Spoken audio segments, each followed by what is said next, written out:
Hello everyone, welcome our channel HK academy. और आज हम बात करेंगे explanations in geography, methodological and philosophical settings, इनके बारे में। तो सबसे पहले हम बात करते हैं एक्सप्लेनेशन इन ज्योग्राफी या फिर भूगोल में स्पष्टीकरण जो है वो क्या है। सबसे पहले क्या है कि जब भी किसी ने भूगोल को या फिर जो ज्योग्राफी है इसका एक्सप्लेनेशन देने की कोशिश की है तो वो क्या है, नाकाम रहा है। यानी भूगोल की कोई एक एग्जैक्ट डेफिनेशन क्या है, कोई भी इसको स्पष्ट नहीं कर पाया। इसलिए इसको क्या कहा जाता है कि जब भी हम ज्योग्राफी टर्म को एक्सप्लेन करने की कोशिश करते हैं तो हमारे जितने भी प्रयास हैं या फिर जितने भी हम स्ट्रगल उसमें कर रहे हैं तो सभी के सभी क्या है, अनस्टेबल है और सभी के सभी क्या है, साइंटिफिक नहीं प्रूव होते हैं, यानी अस्थायी और अवैज्ञानिक हैं। इसके बाद क्या है, डेविड हार्वे हुए हैं, इन्होंने क्या कहा कि जब भी हम ज्योग्राफी की एक्सप्लेनेशन करने जाते हैं तो हमारे जितने भी हम डीप स्टडी कर लें उसमें कोई ना कोई क्या है ऐसा जो दोष है या फिर क्या है उसमें कुछ ना कुछ ऐसी जो चीज़ें हैं वो रह जाती है जो उसको ठीक से एक्सप्लेनेशन करने नहीं देती है। और ये जो इनकी जो अप्रोच थी ये बेसिकली क्या है, एम्पिरिकल अप्रोच थी। यानी ये जितना भी एक्सप्लेनेशन इन ज्योग्राफी है ये किस अप्रोच पर टिका हुआ है, जो आपका एम्पिरिकल अप्रोच है, यानी आनुभविक जो अध्ययन है, यानी जो भी हमने देखा, जो भी हमने महसूस किया या फिर जो भी हमने क्या है, जितना भी हमारा जो एक्सपीरियंस था उसके बेसिस पर हमने जो सीखा वो क्या है, एक्सप्लेनेशन ज्योग्राफी का अप्रोच है, यानी आनुभविक अध्ययन पर ये आधारित है। इसके बाद हम बात करते हैं डेविड हार्वे ने जो 5 फॉर्म्स दिए थे, यानी जब भी कभी हम कोई एक्सप्लेनेशन देने की कोशिश करते हैं ज्योग्राफी में तो उसमें कुछ जो दोष रह जाते हैं तो उनको उन्होंने 5 फॉर्म्स में डिवाइड किया था। सबसे पहले इसमें क्या है, कॉग्निटिव डिस्क्रिप्शन यानी संज्ञात्मक विवरण। इसके बाद मॉर्फोमेट्रिक एनालिसिस आकृति विश्लेषण, कॉज एंड इफेक्ट एनालिसिस कार्य कारण विश्लेषण, टेम्पोरल एनालिसिस कालानुरूप विश्लेषण, और इसके बाद लास्ट क्या, फंक्शनल एंड इकोलॉजिकल एनालिसिस कार्यात्मक और पारिस्थितिकीय विश्लेषण। अब हम सबसे पहले बात करते हैं संज्ञानात्मक विवरण की या फिर कॉग्निटिव डिस्क्रिप्शन होता क्या है। तो इसमें बेसिकली हम क्या करते हैं, डाटा कलेक्शन करते हैं, कलेक्शन के बाद उनकी ऑर्डरिंग करते हैं और ऑर्डरिंग के बाद उनका क्लासिफिकेशन करते हैं।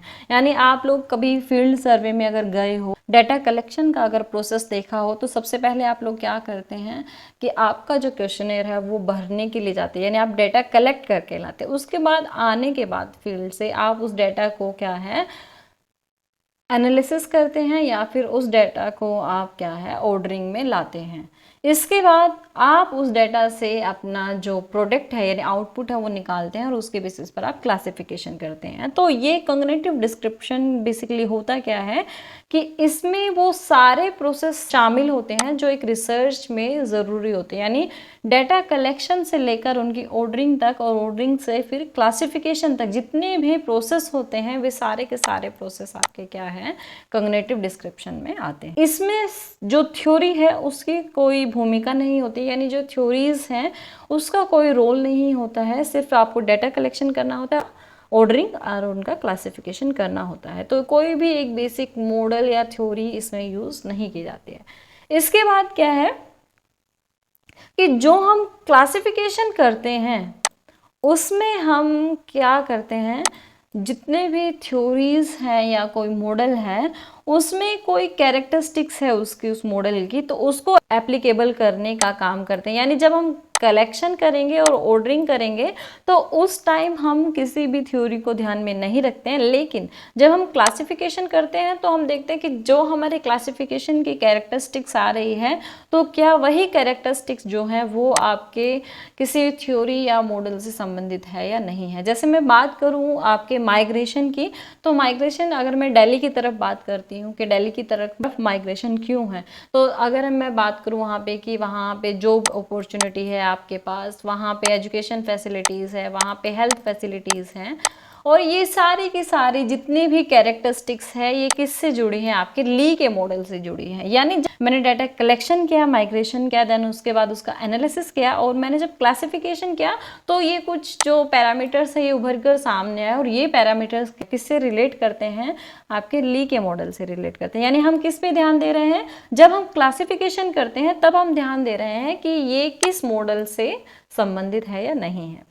इसके बाद मैं बात करूं कि ये किस तरीके का है, तो ये जो है ये एमोर्फस होते हैं, यानी कुतर्की होते हैं। इनका कोई अपना लॉजिकल अप्रोच नहीं होता है, इनका कोई अपना तर्क नहीं होता है।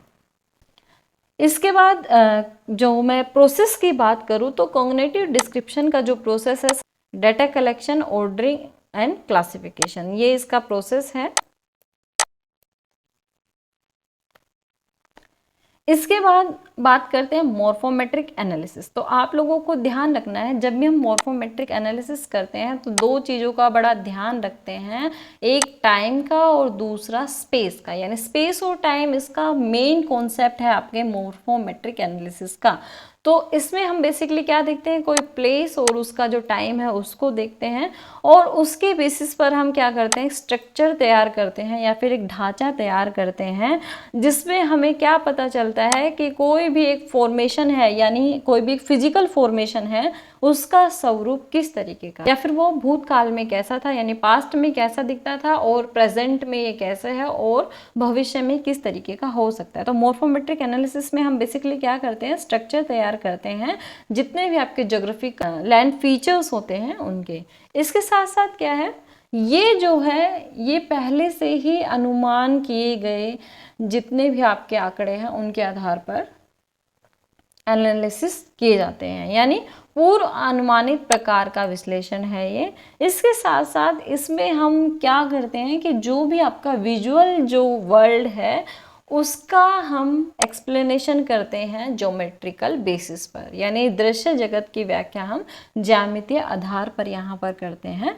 जैसे अगर मैं बात करूँ तो क्रिस्टालर का जो थ्योरी है, यानी जो सेंटर प्लेस थ्योरी जो उन्होंने दिया है हेक्सेगन को लेकर, तो इस थ्योरी की अगर मैं बात करूं तो इन्होंने केंद्र स्थानों की जो व्याख्या है इसके प्रयोग के लिए हेक्सेगन का यूज़ किया। यानी ये क्या है, एक जो आपका विजुअल जो शिकागो शहर था उस टाइम का, तो उसको उन्होंने ज्यामितीय रूप में क्या है एनालिसिस किया या फिर उसका विश्लेषण किया, यानी हेक्सेगन में उसको दिखाया स्पेस को। कंसेंट्रिक जो जोन थ्योरी है तो उसमें रेडियल फॉर्म में दिखाया गया है सिटीज़ को। तो ये क्या है, आपका मॉर्फोमेट्रिक एनालिसिस है जिसको हम ज्योमेट्रिकल बेसिस पर एनालिसिस करते हैं। इसके बाद आता है कार्य कारण विश्लेषण, जो उनका थर्ड एस्पेक्ट था।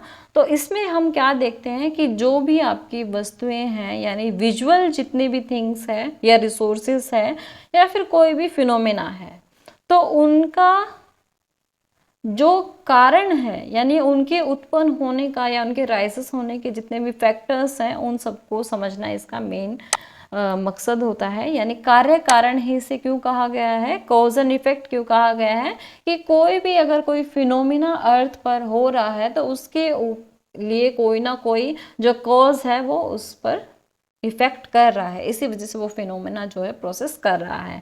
यानी ये जितने भी आपके दृश्य वस्तु है उस या फिर कोई घटना है को जितने भी उसके कारण है, यानी उसको उत्पन्न करने के कारण है, उनको प्रकट करता है।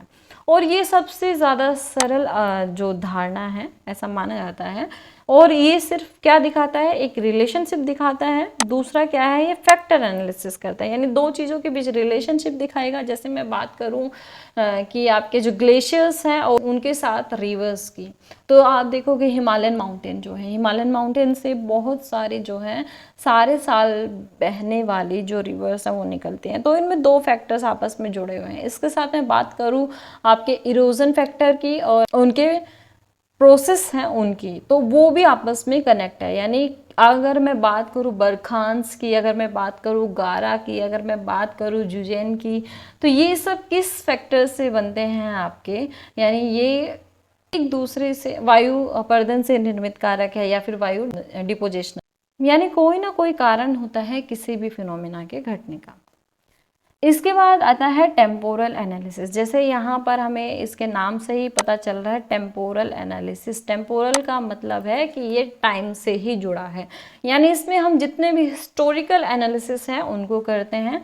और इसमें हिस्टोरिकल एनालिसिस ज्योग्राफिकल का आप जब कभी भी देखते हैं तो वो काफ़ी लंबे समय का होता है, यानी लंबे समय का जो कार्य कारण है उसको ये देखता है। इसके साथ साथ ये कोई भी परिस्थिति है या फिर कोई भी जो घटना इस समय घट रही है उसके डेवलपमेंट जो प्रोसेस है या फिर डेवलपमेंट जो स्टेजेस है उसको भी देखता है। जैसे रिवर की डेवलपमेंट स्टेजेस का जो अध्ययन है वो डेविस मोहदे ने किया था। तो ये क्या है, ये एक टेम्पोरल एनालिसिस का ही उदाहरण है। और ये क्या करता है, समय के साथ साथ जितने भी आपके लैंड फीचर्स हैं उनमें क्या क्या परिवर्तन हुए हैं या फिर आपके सोशल जो फैक्टर हैं यानी ह्यूमन अप्रोच जो है उसमें क्या क्या चेंजेस हुए हैं उन सब के बारे में बताता है। इसके साथ साथ इसमें हम क्या देखते हैं कि जो भी आपका विजुअल जो वर्ल्ड है यानी ज्योग्राफिकल जो विजुअल वर्ल्ड है ओरिजिन से लेकर उनके सबसीक्वेंट तक यानी एक क्रम में अध्ययन करता है। और ये बेसिकली मैंने आपको पहले भी बता दिया कि हिस्ट्री से ये रिलेट करता है। नेक्स्ट जो फैक्ट आता है वो क्या है, फंक्शनल एंड इकोलॉजिकल एनालिसिस। अब जैसे इसके नाम से ही हम जान सकते हैं, फंक्शनल का मतलब कार्यात्मक या कार्य से रिलेटेड किसी, और इकोलॉजी जो पारिस्थितिक है हम अध्ययन करते हैं। अब ये बेसिकली क्या है, ये जो अप्रोच है इसको जो पॉजिटिविस्ट थे यानी पॉजिटिविस्ट क्या मानते थे कि इंसान ने यहाँ पर कोई घटना होते देखी तो वही सत्य हो गई। पॉजिटिविस्ट जो अप्रोच है बेसिकली क्या कहता है कि जब भी हम किसी घटना को सामने अपनी आंखों से देखते हैं तो वही घटना हमारे लिए सत्य होती है। यानी जब हम कभी फील्ड सर्वे पे जाते हैं तो आप लोग देखते हैं कि कुछ जो जगह ऐसी है, यानी अगर मैं बात करूँ अर्बन स्लम्स की, तो वहाँ पे कुछ लोग ऐसे आपको मिलेंगे कि वो वहाँ पे रह रहे हैं सालों से और दबे कुचले तबके के लोग हैं या फिर उनका विकास नहीं हो पाया। जो देखा वही आपने अनुमान लगा लिया, लेकिन आप उनसे अगर बात करोगे, जानोगे, पहचानोगे तो आपको पता भी चलेगा कहीं कहीं से कि उनको कहीं से कोई गवर्नमेंट स्कीम से कुछ बेनिफिट मिला था लेकिन उन्होंने उस बेनिफिट को नेग्लेक्ट कर दिया या फिर वो बेनिफिट उठा नहीं पाए। तो आप क्या है कि जो आपने देखा कि इस तरीके के हैं या फिर इस तरीके की सिचुएशन वहाँ पे एज इट इज़ आपने उसको मान लिया। इसके साथ साथ हम बात करें कि इसमें क्या माना जाता है कि जितने भी लॉजिकल जो टर्म्स है या फिर लॉजिकल जो रूल्स हैं वो सभी के सभी क्या है, बोझिल है या फिर काफ़ी कॉम्प्लिकेटेड है। इसके साथ साथ जब भी हम कभी क्या है ऑर्गेनाइजेशनल कैरेक्टरिस्टिक्स की बात करते हैं या फिर संगठन विशेष की अगर बात करते हैं तो उसमें ये कैसा रोल प्ले करता है, एक पॉजिटिव रोल प्ले करता है। यानी ऑर्गेनाइजेशनल स्ट्रक्चर को एनालिसिस करेंगे तो उसके लिए फंक्शनल एंड इकोलॉजिकल जो अप्रोच है वो काफ़ी अच्छी है। जैसे अगर हम बात करें कोई भी एक सिटी है और उसमें उसके फंक्शंस को हमें देखना है तो उसके लिए हम क्या करेंगे, फंक्शनल अप्रोच का यूज़ करेंगे। इसके बाद इसमें क्या आता है एक्सप्लेनेशन में कि 20वीं शताब्दी के उत्तरार्ध से भूगोल विधि तंत्र में तीव्र प्रगति हुई। यानी तीव्र प्रगति किस तरीके से हुई, यानी जो आपका 20th सेंचुरी था उस टाइम जो है आपका जो ज्योग्राफी है उसकी मेथडोलॉजी में काफ़ी प्रोग्रेस देखी गई, रैपिड प्रोग्रेस यहाँ पे देखी गई। तो इसमें मेन कारण इसका क्या क्या था, दो मेन फैक्टर्स थे। एक क्या था, जो सब्जेक्ट था ये क्या है साइंस का रूप लेना शुरू कर दिया था इसने, यानी साइंटिफिक अप्रोच इसकी हो गई थी। इसके साथ साथ इसने जो अदर जो साइंसेस है उससे रिलेशनशिप बनाना शुरू कर दिया था, नहीं अन्य विज्ञानों इसका संबंध हो गया था। इसलिए ये क्या है, ये अप्रोच काफ़ी तीव्र गति से फैली। अब इसमें कौन कौन से ऐसे साइंसेस थे जिससे इसका संबंध हुआ, जो जिससे ये तीव्र प्रगति कर पाया। तो इसमें जियोडेसी है, सोशल साइंसेस है, जियोफिजिक्स है, जियोकेमिस्ट्री है, ओशनोग्राफी है, जियोबायोलॉजी है, जियोलॉजी है। तो ये सारे जो सब्जेक्ट्स थे तो इनके साथ इसका रिलेशनशिप जब हुआ तो काफ़ी स्ट्रॉन्ग बन गया और ये तीव्र गति से इसने प्रगति हासिल की। 1950s एंड 60s में मेथोडोलॉजी जो है किस तरीके की थी, तो यहाँ पर जो सूक्ष्म यंत्र हैं या फिर मैं कहूँ कि जो माइक्रो आपके इंस्ट्रूमेंट्स थे उनका यूज़ होना शुरू हो गया था, हाइपोथेसिस टेस्टिंग होना शुरू हो गया था। इसके साथ साथ क्या है कि जो आपके स्पेशल स्ट्रक्चर है यानी स्पेशल डिस्ट्रीब्यूशन के लिए हम दो अप्रोचेस का उस समय यूज़ कर रहे थे, एक था डिटर्मिनिज्म, दूसरा था पॉसिबिलिज्म। तो दोनों सिद्धांतों का जब भी हम कोई स्पेशल डिस्ट्रीब्यूशन करते थे या उनकी बात करते थे तो उसके लिए हम क्या है पॉसिबिलिज्म, डिटर्मिनिज्म का यूज़ करना शुरू कर देते थे। इसके साथ इस स्टेज पे यानी 1950s एंड 60s में हमने अप्लाइड ज्योग्राफी को प्रयोग करना शुरू कर दिया, यानी जो आपके अनुप्रयुक्त भूगोल है उसका उपयोग शुरू कर दिया। इसके बाद ये जो आपका 1950s का दौर था, बेसिकली इसको क्वांटिटेटिव रेवोल्यूशन कहा जाता है। और क्वांटिटेटिव रेवोल्यूशन का मीनिंग ही ये है कि जब भी हम क्या है सांख्यिकी के हैं और जो आपके परीक्षण के आधार पर अध्ययन करना शुरू कर देते तो वो आपका क्वांटिटेटिव रेवोल्यूशन कहलाता है। और इसी दौर ने ही भूगोल को क्या है आपके साइंस के जगत में लाकर खड़ा कर दिया था। इसके बाद 1960s एंड 70s की अगर मैं बात करूं तो वही क्वांटिटेटिव रेवोल्यूशन जो था अपने चरम सीमा पर था, और इसमें भूविज्ञान और पारिस्थितिकी का उपयोग हो रहा था, यानी जो आपका जियोलॉजी है उसका इसमें काफ़ी यूज़ किया जा रहा था और जो इकोलॉजी है उसको काफ़ी यूज़ किया जा रहा था। इसी के साथ साथ जो आपका क्वांटिटेटिव रेवोल्यूशन है बेसिकली इसमें काफ़ी मॉडल्स जो हैं उनका ओरिजिन हुआ, काफ़ी थ्योरीज हैं वो प्रपाउंड की गई। अगर मॉडल्स में मैं बात करूं तो चार्ल्स हैगेट जो हैं इनका अहम रोल रहा है भूगोल के मॉडल्स का डेवलपमेंट करने में। और मैं प्रीवियस लेक्चर में आपको जितने भी थ्योरीज हैं मॉडल्स हैं वो बता भी चुकी हूँ कि किसने कौन सा मॉडल प्रपाउंड किया था, तो लिंक मैं आपको डिस्क्रिप्शन बॉक्स में मेंशन कर दूंगी, आप वहाँ से देख सकते हैं। इसके बाद 1970s और 80s की हम बात करें तो इस टाइम क्या था, अंतर्राष्ट्रीय जो भौगोलिक संघ है या फिर इंटरनेशनल ज्योग्राफिकल जो यूनियन है वो बन गई थी और उसमें काफ़ी संगोष्ठियाँ यानी सेमिनार्स हो रहे थे। इसके साथ साथ प्रादेशिक सीमांकन भी इसी समय किया गया, यानी जितने भी आपका रीजनल जो डिमार्केशन है वो शुरू कर दी गई थी। स्थिति सिद्धांत यानी लोकेशनल जो थ्योरीज हैं वो प्रपाउंड हो चुकी थी, जैसे वेबर का सिद्धांत भी आया 1909 में। तो ये सब क्या स्थिति सिद्धांत थे जो इस समय उत्पन्न हुए थे। इसके साथ प्रादेशिक नियोजन की बात शुरू होने लगी थी, यानी प्रादेशिक नियोजन या फिर रीजनल प्लानिंग है उसका यहाँ पर यूज़ होना शुरू हो गया था काफ़ी सिटीज़ जो हैं उनके डेवलपमेंट में।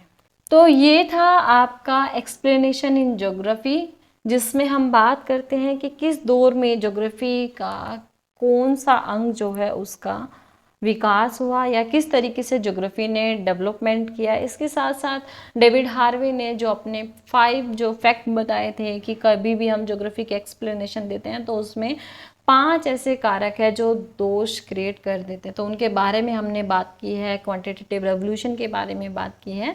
तो ये था लेक्चर एक्सप्लेनेशन इन ज्योग्राफी के ऊपर। आई होप सभी को समझ आया होगा। अगर किसी का कोई क्वेश्चन है, क्वेरी है तो वो मुझे कमेंट सेक्शन में भेज सकता है, और वीडियो पसंद आई हो तो लाइक कीजिए, हमारे HK अकेडमी चैनल को सब्सक्राइब कीजिए। मिलते हैं नेक्स्ट वीडियो में, तब तक के लिए थैंक यू।